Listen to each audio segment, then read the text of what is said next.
7 is not the one I have a problem with. I thought you didn't like 7 and 8. No, I like 7 quite a bit. I like 7 more than I do 6.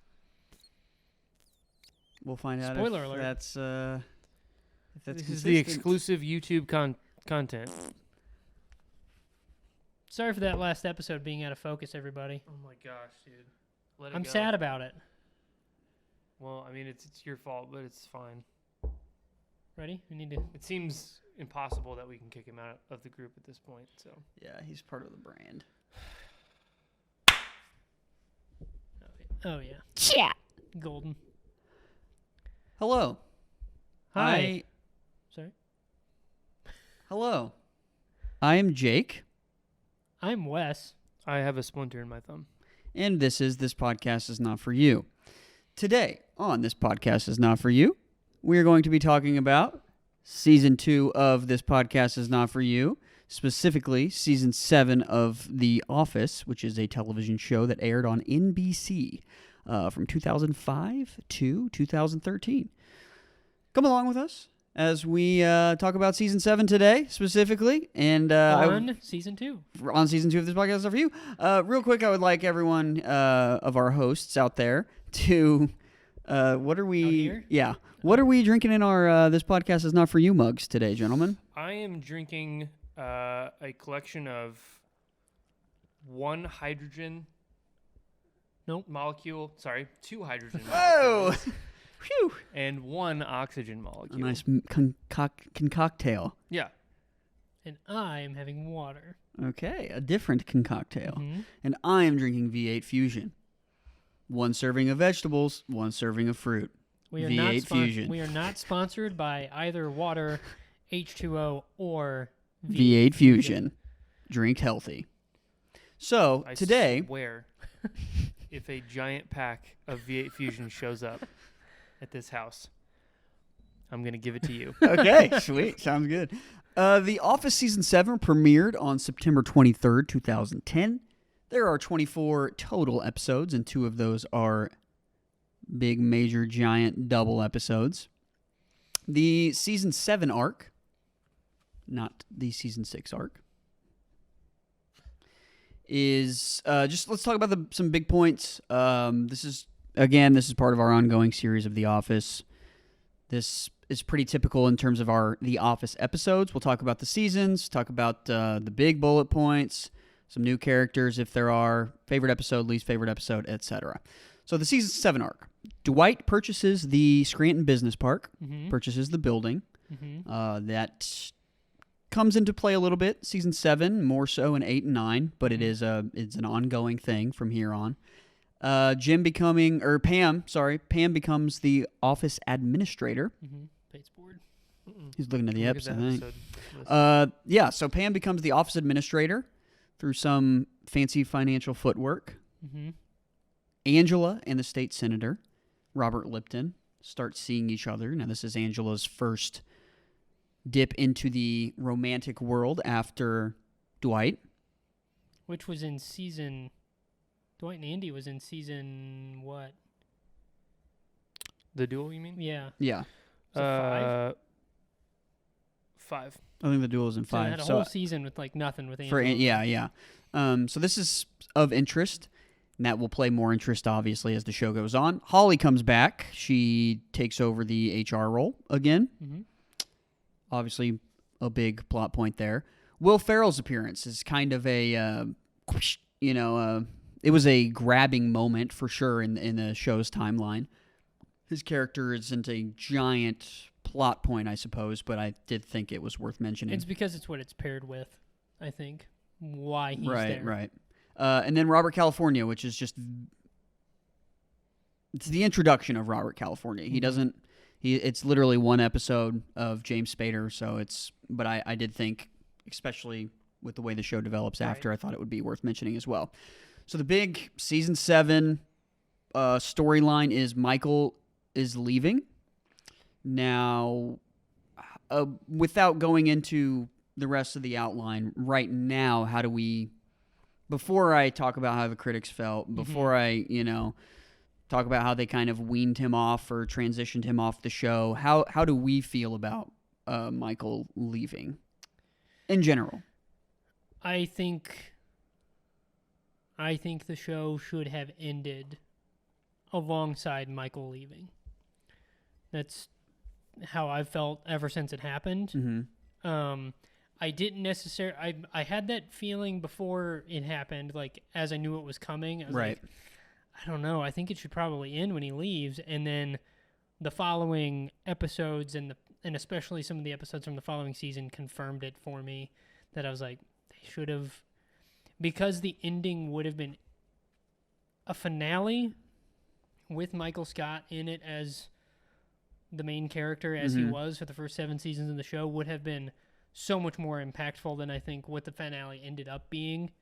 Finale of season 7 or the finale of the show? The finale of the show, which we'll obviously talk more about the finale when we Right. get there. But I think imagining a finale in this season with Michael leaving would have made it way more emotionally impactful, I think. And I think you could have done it really, really well with the plot that they kind of had planned out.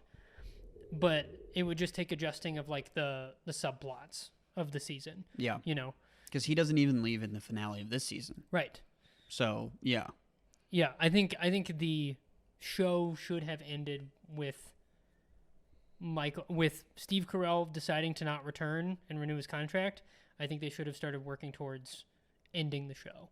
And knowing the quality of the season that they had here, which is pretty high, I think, Yeah. they could have made a really, really solid final season with Michael. But that's my general feeling of Michael leaving. Michael Scott is an all-time great TV character on the I back think, here. I think they did Michael leaving very, very well, but the show suffers for him leaving, I think. The show would be better if the show ended with Michael leaving. But I am glad, in hindsight, that those episodes in season 8 and 9 exist. That's where I'm at. I don't know how else to describe it because the show from beginning to end would be better as a whole, as a beginning, middle, and end, if it did end at the end of the season. But there's stuff in those episodes that there's you like stuff a lot. in season 8 and 9 that I think warrant them being in existence.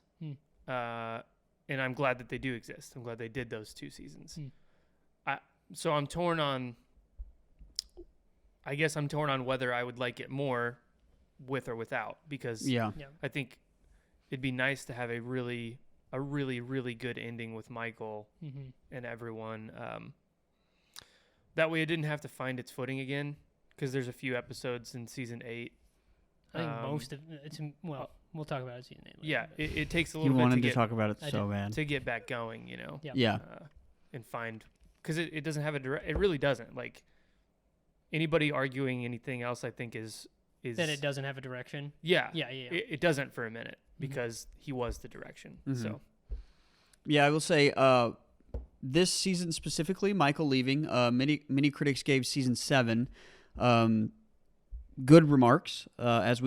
If you're listening to this series, we all kind of agreed that season 6 is probably the weakest thus far. And so season 7, many critics say, hey, this season had a sense of focus that was absent last year, which, you know, I mean, when your main character announces, this is my last season, you kind of have obviously a very, you know, focused you have a thing direction. That everyone's working towards. Yes. Yeah. So obviously that was going for them. They say that the way they wrote out Michael Scott was mature and showed character development, whereas, you know, Holly comes back and he said, you know, I mean, for 6 years you get Michael saying, this is my family. This is my family. Everyone comes to work and expects their family to go to bat for him. You know, even when Holly shows up the first time, he's like, you can't just fire Meredith because she was sleeping with a supplier. Yeah. That's not what you do when you're a family. And then she, you know, she's literally like, they work here, you know? And so then from there to even when he's deciding that, okay, Holly, this life that we are, you know, going to make together again. is worth giving this up. So I thought that was really cool. I would agree with that too. Yeah. I think it's I think his character maturity is really clear, especially in the later episodes of his run here. Yeah. The way they ended him with him leaving was like he's a different person than what he started as. For sure. Yeah. Even He's more aware of who he is. Yeah. Like he knows he's especially with the Oscar weird. thing. Oh my gosh. Yeah. Like Yeah.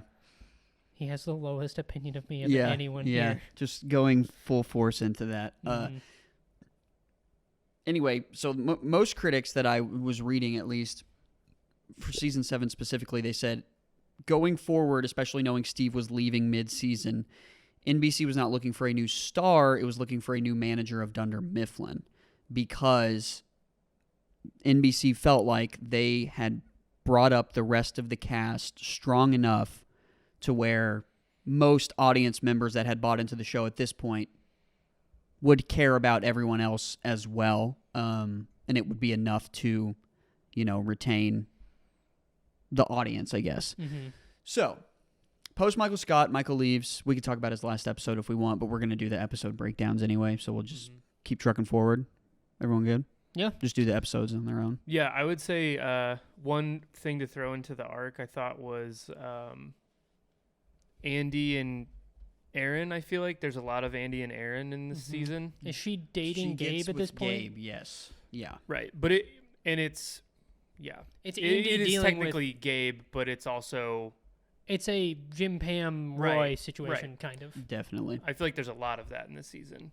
I think that'd be the only. I think everything else is exactly Yeah. right. I would just add that one. It is. It's the Andy where it's like, learn to cook for one. It's Yeah. like that's that point of Andy's Yeah. like character arc. He's Yeah. just on the screen a lot. in this Yes. season. Yeah. The other thing I think, what you were talking about with like bringing up the ensemble, bringing up the other characters, it's kind of a mixed thing. It's like, yes, that's what exactly what you have to do. But one of the things that I was talking with Alex about this at one point, one of the weak points I think of the show as it went on, early on in the show, Michael is the crazy one. Dwight a little bit, but everybody else is somewhat of a normal person. They've got their quirks and stuff. Mm-hmm. And it feels like at times at this point in the show, literally everybody's insane sometimes, or like has the weirdest, like that is the worst decision that they could make, or like they're just being a jerk or what, they become a little bit of caricatures of what they were early on in the show. And I think it's a weaker, and maybe that's why I care less about the ensemble as a whole, is because the characters became less and less relatable to me. Early on in the series, I felt like they were all very grounded. Like Angela is someone that you probably know, like a really uptight person that has religious convictions but probably doesn't actually have them, it just uses them to judge people, kind of thing. Or Kevin's just a little bit dull, or they're very subtle versions of a real person that you could believe exists. But by the end of even this season, and especially into later ones, they're like really full on. The characters become more like Parks and Rec characters. Yes. Parks and Rec is much more that. They're more caricatures of real people. More stylized. Yeah. I think that's what you're seeing in 8 and 9 and 7 a little bit is you go from, I think that was intentional. I think it was intentional to go from I completely agree. It's what they intended drab to do. and gray in all aspects. Characters, lines, look. Yeah. Lighting all the way through to season 9, where it's the most colorful, it's the most flamboyant, if that term fits. It's the most popping. Lines, characters, jokes, all of that stuff is extremed. And I guess I should amend what I don't said. think one's better than the other, but I don't necessarily think it's a weakness that they wrote them that way. It's just something that's always bothered me a little bit about how they wrote the supporting characters. I think there's two schools of thought, and I think both of them can be right. I think I like Parks and Rec. Not only are they trying to develop the characters and everything, they're also trying to develop. I don't know. It's like they want to show an arc with all the characters in their story, but they also want to show an arc with everything. Color, like I said, they're showing an arc from season 1 all the way through the way they shoot it, how many cameras they're using, For the kind show. of cameras. Yeah. So it's aging too and growing up. I think Yeah. that's a subconscious thing they're trying to pull across. Parks and Rec's not like that. It starts They're that pretty way much at the start. pretty much that way, and the Well, starting in characters- season 2, as Yeah. you're supposed to do with these Yeah. shows. Yeah. But yeah, I take back what I said about being a weakness. It's just something that A preference. yeah, Yeah. and Or maybe and it's the the other option is change- you stay because people like you're saying you get used to, or you come in at season 1 and you're like, I love this, and that's why you see and hear a lot of UK fans that don't like the US office. Yeah. Because they loved this thing, and season 1's like that of the US, and then it changes to something. Right. It becomes something different. It Yeah. really does. I think for the first like 4 seasons or 5 or 4-ish seasons, the characters were kind of that way. They were that kind of more muted, Yeah. realistic thing, and then they started to shift. And I think if they had started to shift everybody earlier, I think the it shift wouldn't be happens as- after season 1. I think it I happens do too. gradually after every season. There's I would a say it's small gradual shift. enough. Yeah. I think it's gradient But more than anything else. yeah, I that's what I was thinking that too, is like, I think the shift is subtle enough for me, in terms of preference, right? To think that, yeah, okay, if this camera crew's been around here for 7 years, it's just like a relationship, right? It's like, was I singing stupid, terrible, silly songs to Chelsea every second of every day the first 2 years we met? No. Right? It's like you get more comfortable, and it's like, this is who I really am. So I just Yep. always assumed that, and like I said, we're kind of splitting hairs here, because it's like, you're not saying that all of a sudden, let's start.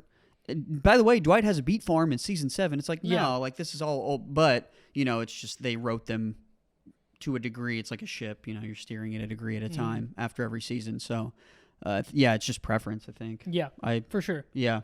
But, I mean, you drop, you watch an episode from season 2 and then you watch an episode from season 7. If you're just dropping in, Yeah. you're like, this is not even the same show. But in my opinion, it's just, it's season to season where, Yeah. And I just mean to bring up that point as a thing going into the next 2 seasons. That's probably why I'm cooler on them than you guys. I'm not like super into 8 and 9, and we'll see. yeah. But We'll see. that is set up, I think, in this season. Yeah.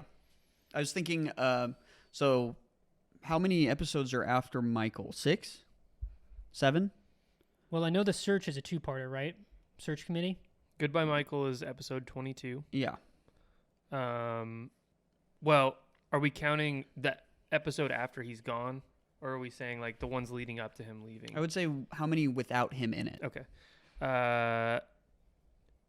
4? So 23, 24, 25, and 26. Okay. So there's 4 episodes without him. Is that 2 parts of search committee or 1? 2 parts. Okay, so 3 with a double in search committee, right? Yes. Okay. So What were 4. I don't buy into this splitting one episode into 2 thing. It's 1 episode. Search committee is 1 episode. It aired together. Why would it divide into 2?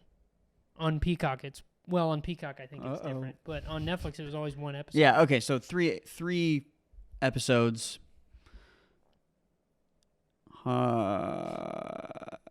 80, 90 minutes of runtime. Yeah. Is that cool? Probably. That's probably about right. What are we talking about? What was the point? Let me just see.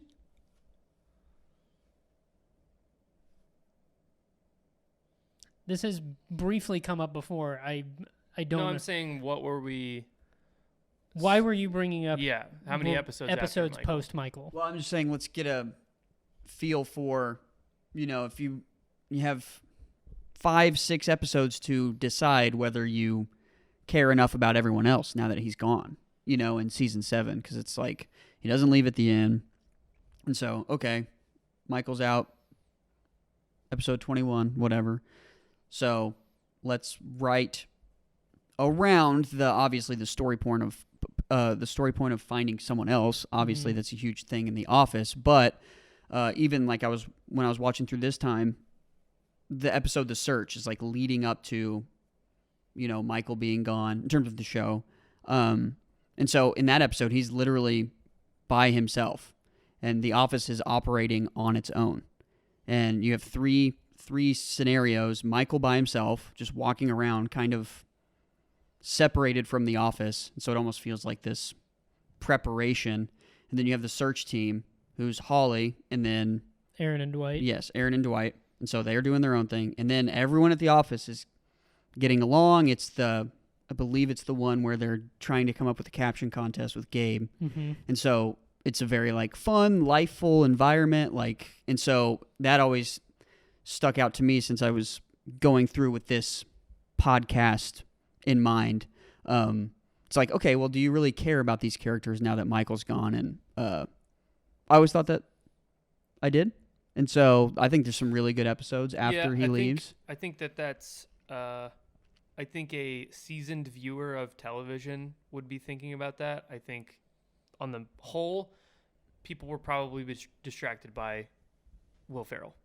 I think there's less thinking about the ensemble and more thinking about what are they gonna do with Will Ferrell? Because he's such a huge name. But the episode you're talking about with The Search, I get what you're saying and I get the experiment there. But the problem with that is Michael's still in the episode, and he's the heart of the episode. Him and Holly get back together. But I guess not as far as the office scenes are concerned, is what True. That's what I mean. Yeah. True. Yeah. But I think if you remove the Michael storyline from that episode, you don't have anything. Well, yeah, just have people. They're not A storylines, But yeah, I just mean like scene to scene, the office is existing.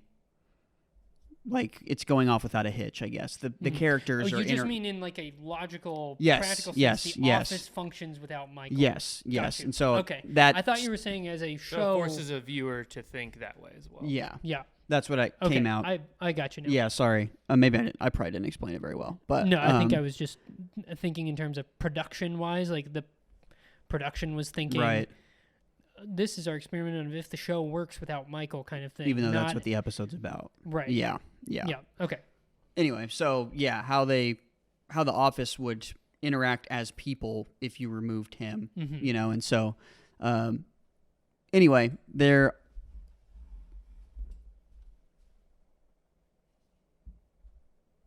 YouTube exclusive. Oh yeah. Anyways, so I think the last couple episodes without Michael, I'm trying to put myself in the perspective of seeing him for the first time. You don't know what season 8's going to bring. You don't know what season 9's going to bring. And you're watching this ginormous star. Yeah. I mean, exactly what you said. I think the biggest comedy star, I would assume. At that time, one of them for sure. I mean, he Anchorman, 40-Year-Old Virgin. He's literally. I think Get he's Smart. Like all of. Wait, are we talking right? about Will Ferrell? Yeah. We're talking about Will I'm Ferrell. sorry. Yeah, I thought sorry. you were Michael's talking gone. We're. But I will say this: he was an Anchorman. those two, I think, are at the top. Like, yeah, those two are at the They're top. equals, at that I think, point. in terms of name. So yes, people are like, okay, yeah, that sucks, but we got Will Ferrell. This is gonna be insane. Yeah. So I think you would automatically draw people in like that. I could absolutely see the show continuing with Will Ferrell at the center of it if he were to have stayed. Which is such a, if you would have told me before that Will Ferrell is going to be on the show, I would think it's a horrible idea because he has, every viewer has so much baggage with Will Ferrell. Yeah. That how do you think of him without thinking of what you've already seen him in? Yeah. And it's like, especially at the time, him. Steve Carell wasn't in that much. He was in 40-Year-Old Virgin in season 2. Yeah. Season 2 of The Office. Yeah. But before that, this is what people knew him from. Really. But with Will Ferrell, it's like, how do you, in terms of serving the show and not be a gimmick, I feel like that's almost impossible. But I'm bringing that up to compliment Will Ferrell because He blended in. He blended in really well and created a new thing. Like, it was a character. It wasn't just Definitely. Will Ferrell. Yeah. Which was really impressive. I would have loved to have seen more of D'Angelo. Like, I didn't think that I would be like that, but like the first time I watched it, I was like, I like this. mm-hmm. This is different, and it was like, there's just enough weirdness there to be like, I'm kind of super into this, Mm-hmm. but he's still funny, so you're He's still different like, from Michael, but For sure. not in a structural way. From Yeah. like, he's the crazy one at the center kind of thing, Mhm. Because that's really what the structure of The Office was. It's all of these people work in an office, and Michael's insane or just a mess Yeah. of a person. And you kind of have that dynamic again with that balance with Will Ferrell's Yeah. character. So anyway, I think those episodes, especially with Will Ferrell, the latter 3.5 Mhm. episodes, 4 could be 5. We'll just call it 6. For me, that showed that yes, Michael Scott couldn't be replaced, but I thought that they showed that he didn't need to be. I think that kind of is a Michael Scott replacement. D'Angelo is. Now let me counter with. Okay. What do you say to that? I think that the structure of the show, as you said, for the first 4 or 5 seasons is Michael's a crazy person. But as he develops, so does the other cast alongside him.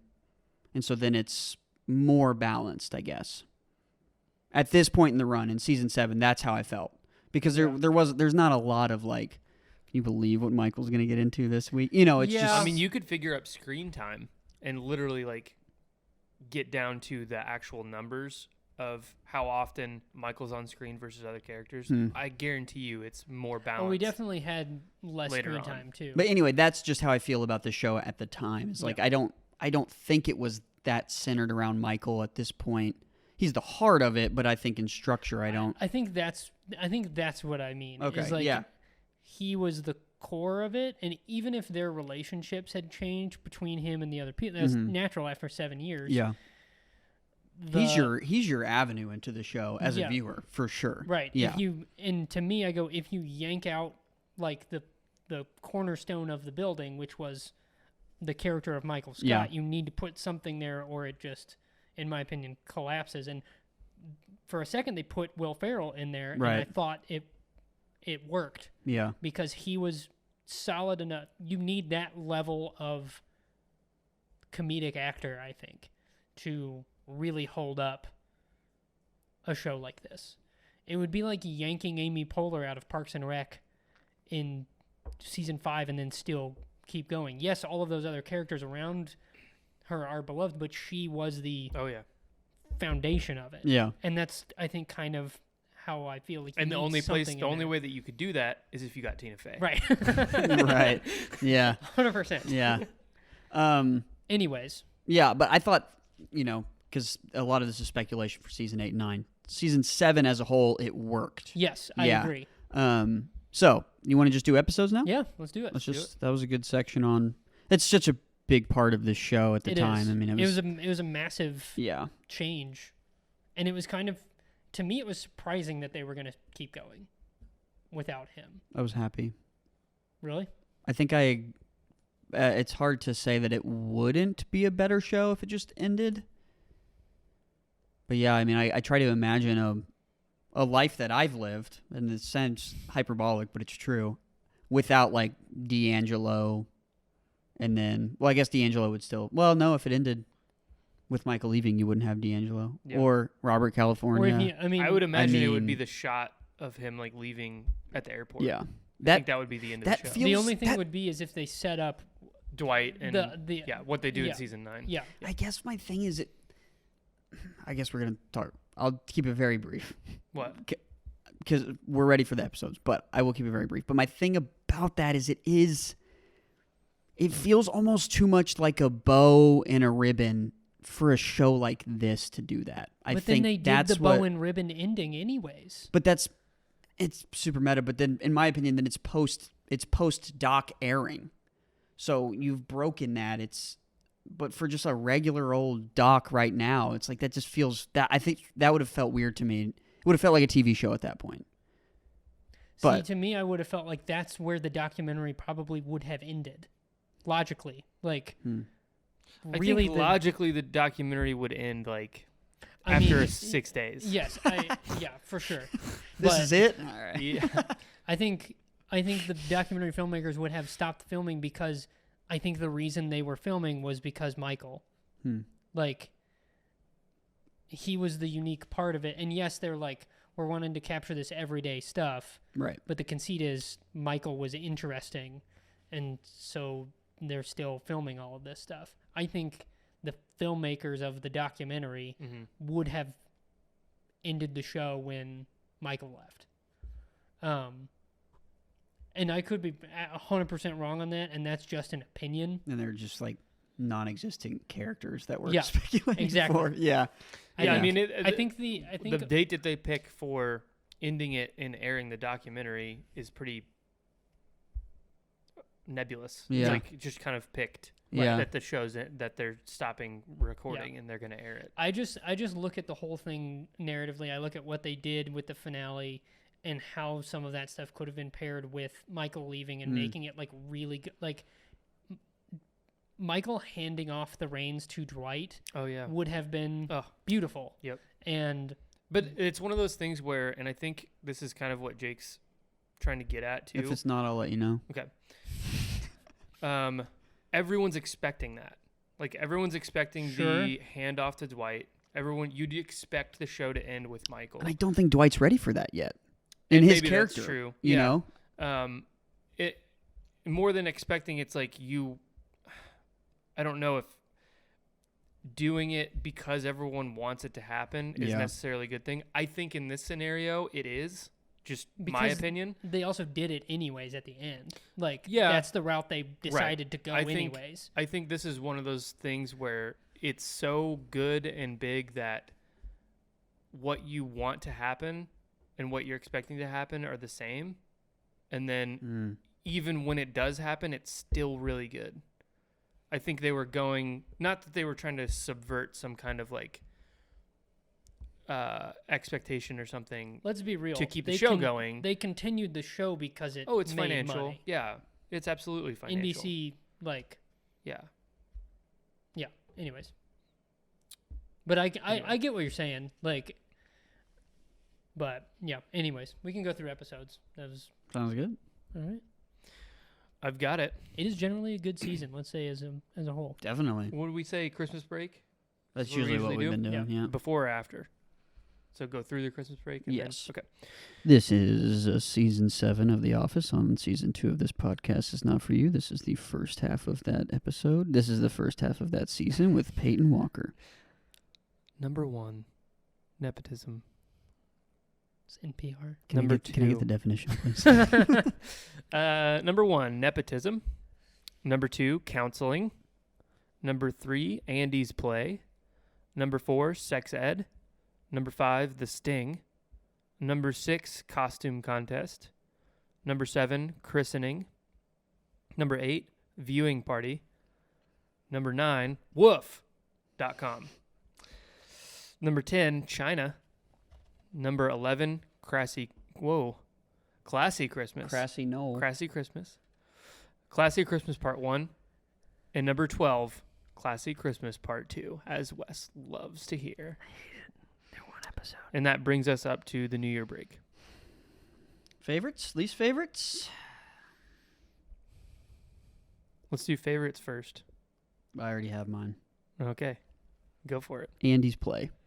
Oh my god. Okay. It's so good. And I don't think I would choose it if it didn't have the him singing for everybody at the end of the episode. It's there's a few episodes where they do this really strange emotional wrap up to like I think of in season 8 when Robert California is giving the Halloween monologue about how we let fear control our lives to the point of celebrating it on a day. Like, that's such a strange. And then when Michael's like, if two people are in love, who's to say that, stops them from being together or whatever? I think it's like at the beginning of season 3 or 4. They do that for like the first few episodes of that season. But then when Andy's singing for everyone at the end, and Jim and Pam are, outside, and they finally get to like relax because they've been freaking out about Cece all night, and Aaron's a terrible babysitter, and Dwight walks in. He's like sort of bummed because I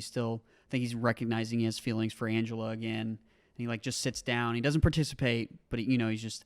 Mm-hmm.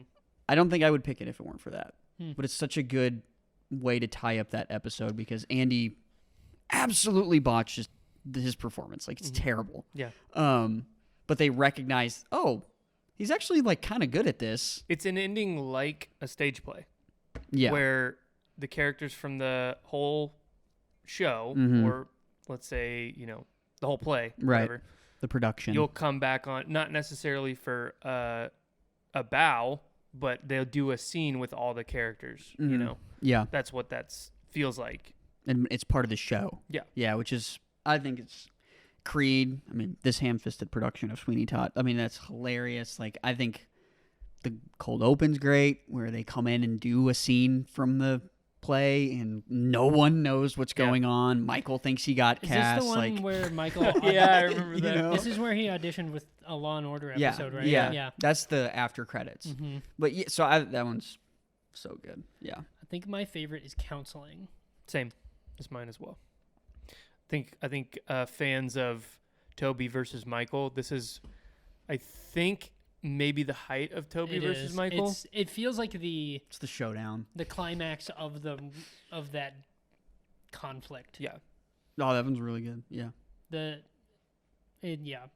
whole interaction. I always forget what the B plot is in that episode because that stuff is just so good. Yeah. But because genuinely, like, it's just brilliant how close they bring them together, and then just it's just and then so it just great. collapses. And that's because he spanks Luke, right? Yes. Like, that's why he has to do it. Right. Yeah. So, I mean, you have the setup even in the episode before is hilarious. Yeah. And there's actually consequences, which is rare in sitcoms. So then the consequences, like, face to face for And like it 6 hours It or something. definitely feels like nepotism is only there because we've got to get. How are we going to get Michael and Toby to show down? It could have been a part 1 and 2 almost. Yeah. I think. Interesting, but they're separate. And you like that. So they could have aired together. I'm down. I think that's a good point. That's a great point. Least favorites. Me. For me, Christening is my least favorite. I couldn't tell you really why. It's just not that great of a. I think there's a higher expectation when they leave the office for an episode. That's exactly what I was thinking. And it just doesn't. It doesn't meet that. It's in such a terms fine. Of, I don't know what I expect when they leave. yeah. But Well, I know when it's not what I want. And the thing is, like, the more you leave, every time that the show leaves the office, the expectations, I think, get higher, or there's less options. Like, the first time you see a wedding, the next wedding episode needs to be better or way different. Yeah. Because every time they leave or go to a church, it's like we kind of seen it before. Yeah. In some way. Yeah. You have a different one? My least favorite, I think, would either be Christening or The Sting. Really? Mm-hmm. I think this is hilarious. Danny Cordray? I Hello. like Timothy Oliphant. I think he's really funny, and I like that dynamic. But just the concept of the episode of them, like, I don't know, it felt a little more TV showy to me than other episodes. It's like they're performing a sting on a person. It's just like, Yeah, how would the doc crew have yeah, it's a security cam footage? Yeah, it's just a little bit more far-fetched, I think, and outside the realm of office realism, you know. It's one of those ones where it's just like pushing it a little bit, I think, in terms of believability. But Is there ever a line for you where it's not a line of dialogue, but like a tipping point where you like will let that slide because it's funny enough? I don't know. I'm just curious. Because I don't think that I don't even think I disagree with you about that.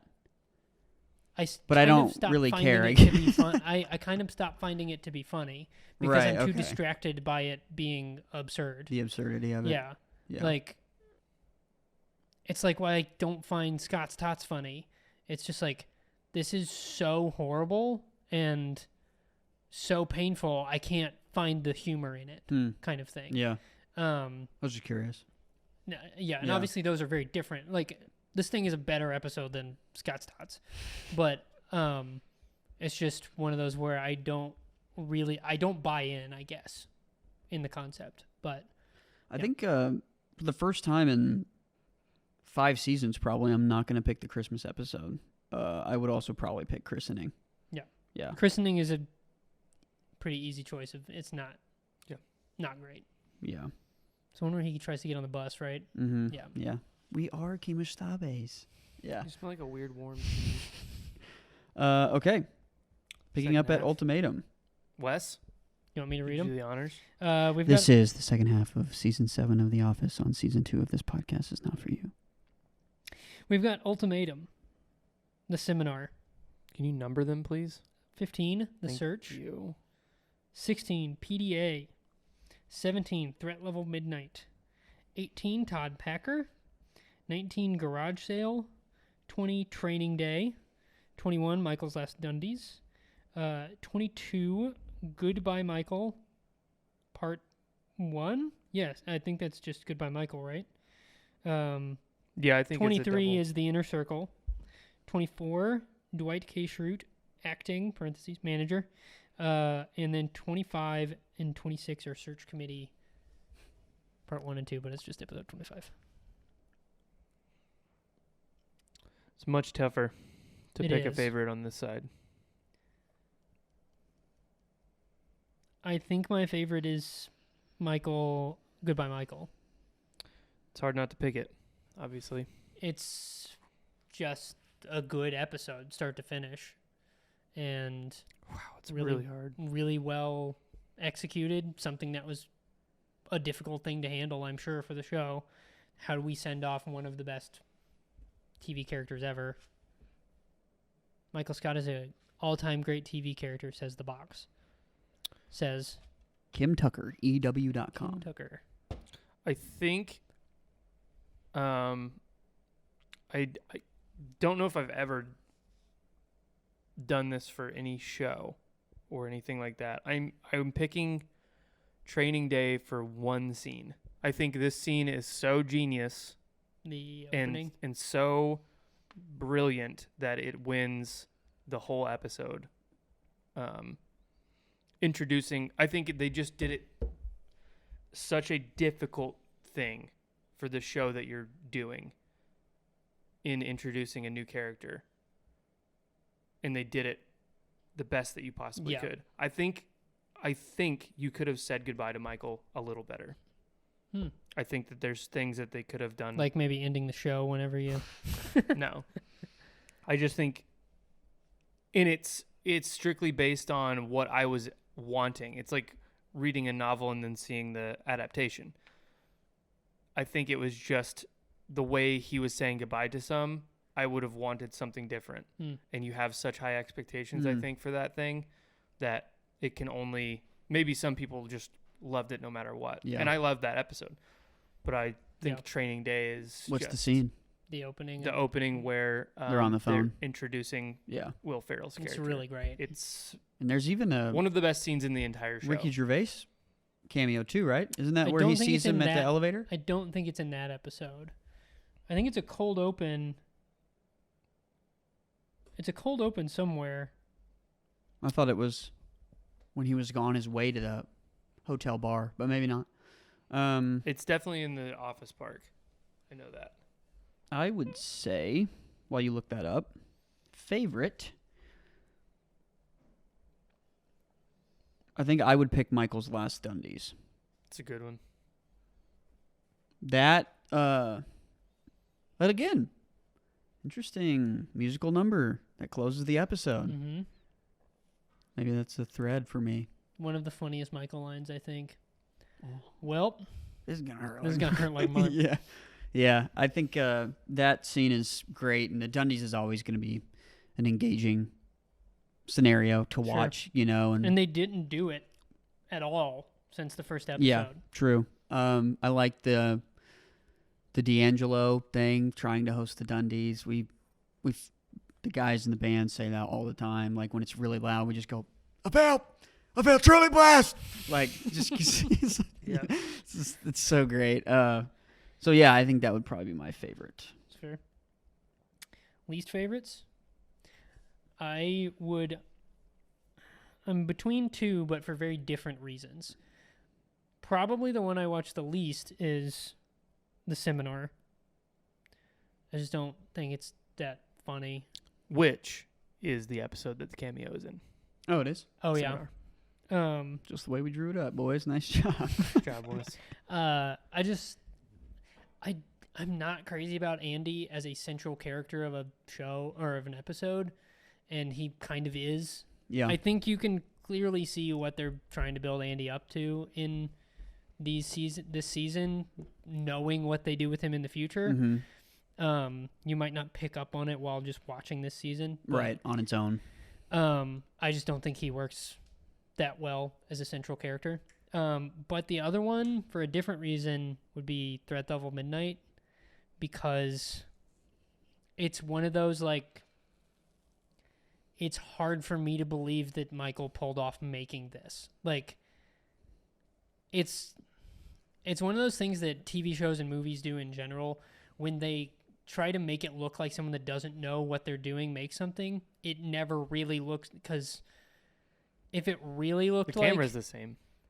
They're using the same camera. Right. They're using a huge red If camera or it whatever. really looked like Michael made that, nobody would watch it. Mhm. Like, it wouldn't be coherent in any way, because having watched tons of episodes of, like, Best of the Worst, where they're watching people like Michael Scott making stuff, it's absolute garbage. And it's funny to laugh at, but, like, anytime a show or a movie tries to make something that's supposed to be funny bad, it's like, oh, this was terrible. They're too good of filmmakers to do it. They can't, like, turn off the filmmaking part of their brain to make something like someone that doesn't know how to make a movie would make something. Yeah. Because the only way that those things are made is if they're made with the full intent that they're really good by Right. someone that has no talent or Yes. skill. So Yeah. the concept, and that was a moment where I categorized The Office as, like, having jumped the shark at the time, but I don't really feel that way now as much. But watching it the first time, I was like, this is stupid, because it's so, like, ridiculous to the point where it doesn't feel like The Office anymore. And I don't think he would have gotten everyone to be in his movie, especially at the time when he was supposed to have been filming it. Don't think he would have gotten people to be in it.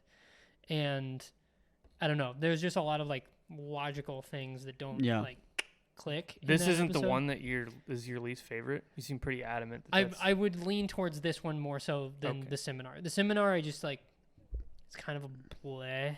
Those were just the two that stood out. So I'd probably say Threat Level Midnight, definitively. I mean, all of that makes sense. It's not my least favorite to watch, though. That's fair. So I would Which is say, kind of why I said The Seminar. It's like, there's still stuff that's funny in Threat Level Midnight. It's just, in terms of the entire scope of the show, I think you're probably right. It's not a quote unquote good episode. But my favorite, or my least favorite,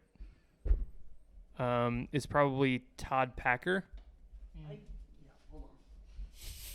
Exclusive YouTube content. That's the only one.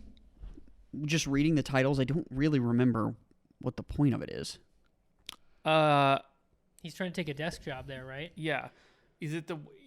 I honestly can't either. Is It's it the one where the Jim and Dwight try and get him, fired? Right. or Yeah, they sent him to eventually get it. Florida. Right. Yeah. Holly doesn't like him. Yeah. And Okay. Michael realizes he's an idiot. Yeah, that's a good choice. Yeah. I mean, so it's clearly not memorable Right. for either Yeah. of us. I think that's probably the one. Yeah.